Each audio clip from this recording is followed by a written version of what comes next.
Pada jam-jam ketika sebagian besar kota memilih tidur, ada satu tempat yang tetap menyala tanpa banyak suara. Sebuah pom bensin di pinggir jalan utama, dengan lampu putih yang terlalu terang untuk disebut malam, dan terlalu sepi untuk disebut pagi. Setelah jam 11, dunia terasa mengecil. Jalanan melambat. Waktu tidak benar-benar berhenti, tapi berjalan dengan langkah yang lebih hati-hati. Di dunia kecil itulah Seno menjalani hidupnya. Seno berusia 26 tahun, operator pom bensin shift malam. Ia bukan tipe yang banyak bicara. Ia lebih sering memperhatikan. Ia menyimpan hal-hal kecil di kepalanya, seolah detail sederhana punya umur pendek jika tidak dijaga. Jumlah kendaraan yang singgah tiap jam. Bunyi klik nozzle saat bensin penuh. Cara udara dingin menusuk lebih dalam selepas jam 3 pagi. Di seberang pom bensin itu, berdiri sebuah minimarket 24 jam. Dan hampir setiap malam, di balik kasirnya, ada Sekar. Sekar berusia 24 tahun. Ia selalu tampak ceria, bahkan ketika lelah sudah lama menetap di bahunya. Senyumnya ringan, tapi bukan kosong. Ada sesuatu yang disimpannya rapi, sesuatu yang tidak selalu ikut tertawa. Ia sudah hafal ritme malam, jam sepi, jam ramai dadakan, dan jam ketika kopi sachet menjadi penyelamat terakhir. Seno dan Sekar bertemu setiap malam. Bukan sebagai kekasih. Bukan pula sekadar dua orang yang bekerja di lokasi yang sama. Mereka adalah dua orang yang terlalu akrab untuk bersikap biasa, dan terlalu hati-hati untuk kembali dekat. Dulu, sebelum malam terasa sepanjang ini, mereka pernah hampir bersama. Hampir pacaran. Hampir memulai sesuatu yang sebenarnya sudah tumbuh diam-diam. Namun hidup memotong cerita mereka tepat di tengah. Sekar harus pulang ke kampung selama beberapa bulan untuk mengurus ibunya. Tidak ada pertengkaran. Tidak ada janji yang diikat dengan suara berat. Mereka hanya berhenti, seolah sepakat tanpa membicarakannya. Sekar kini sudah kembali. Ia kembali ke shift malam, ke minimarket yang sama, kerak dan kasir yang tidak banyak berubah. Dan Seno masih di sana, di bawah lampu pom bensin yang tetap menyala seperti biasa. Namun keduanya bersikap seolah tidak ada yang tertinggal. Seolah waktu tidak pernah meninggalkan bekas. Malam-malam mereka berjalan dengan ritme kecil. Membandingkan rasa kopi kaleng yang entah kenapa selalu berbeda meski mereknya sama.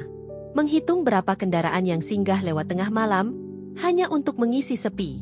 Berdiri sebentar di luar, berbagi dingin jam 3 pagi, saat jaket tidak lagi cukup dan udara terasa lebih jujur. Tidak ada percakapan besar.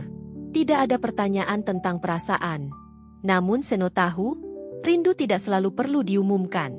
Kadang ia hadir sebagai kebiasaan menoleh ke arah minimarket. Sebagai rasa lega setiap kali melihat Sekar masih di sana. Sebagai perasaan tenang yang muncul tanpa alasan jelas. Sekar juga merasakannya. Ia tetap bekerja seperti biasa, tetap ramah pada pelanggan. Namun di sela-sela kesibukan, ada jeda kecil di dadanya setiap kali ia melihat Seno berdiri sendirian di bawah lampu putih itu. Seperti ada cerita yang sengaja tidak dibaca ulang, tapi juga tidak dibuang. Hingga suatu malam, hujan turun tanpa aba-aba. Hujan itu deras, panjang, dan menutup segalanya. Jalanan kosong. Tidak ada motor. Tidak ada mobil. Pom bensin terasa seperti pulau kecil yang terlepas dari kota.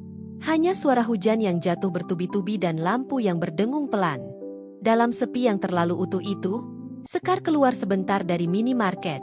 Ia berdiri di bawah atap kecil, memandangi jalanan yang menghilang di balik hujan. Lalu, hampir seperti berbicara pada dirinya sendiri, ia berkata, setengah bercanda, "Kayaknya dunia berhenti ya, Sen?" Kalimat itu sederhana. Namun bagi Seno, rasanya seperti membuka pintu yang sudah lama ia tutup rapat. Untuk pertama kalinya setelah sekian malam, ia tidak ingin pura-pura baik-baik saja. Ia tidak ingin hanya mengamati. Di bawah hujan yang belum reda, Seno akhirnya jujur. Ia tidak pernah berhenti menunggu Sekar.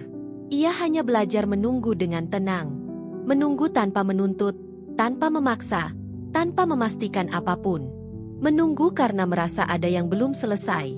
Sekar mendengarkan dalam diam. Tidak menyela. Tidak menghindar. Di malam itu, ia menyadari bahwa berpura-pura kuat ternyata melelahkan. Bahwa rindu yang dipendam terlalu lama bisa berubah menjadi jarak yang tidak disengaja. Hujan mereda menjelang subuh. Udara masih dingin, tapi tidak lagi menusuk. Dunia kecil itu perlahan hidup kembali. Saat shift Sekar selesai pagi itu, Seno tidak langsung kembali ke posnya. Ia menunggu. Bukan sebagai kebiasaan lama. Bukan sebagai rutinitas aman. Tapi sebagai pilihan yang sadar. Mereka berjalan pelan di bawah langit yang mulai terang. Tidak ada rencana besar. Tidak ada janji berlebihan. Hanya langkah yang seirama dan hati yang lebih jujur. Sebelum benar-benar berpisah di depan rumah Sekar, kalimat itu akhirnya diucapkan. Bukan dengan suara ragu, bukan dengan harapan berlebihan. Kita coba lagi, ya, pelan-pelan. Dan di pagi yang dinginnya mulai mengalah, musim dingin rindu akhirnya selesai. Bukan karena dunia berubah, tapi karena dua orang di dalamnya berhenti menunda dan memilih untuk tinggal. Kadang, kebahagiaan memang tidak datang dengan kejutan besar. Ia datang dalam bentuk keputusan kecil yang diucapkan tepat waktu.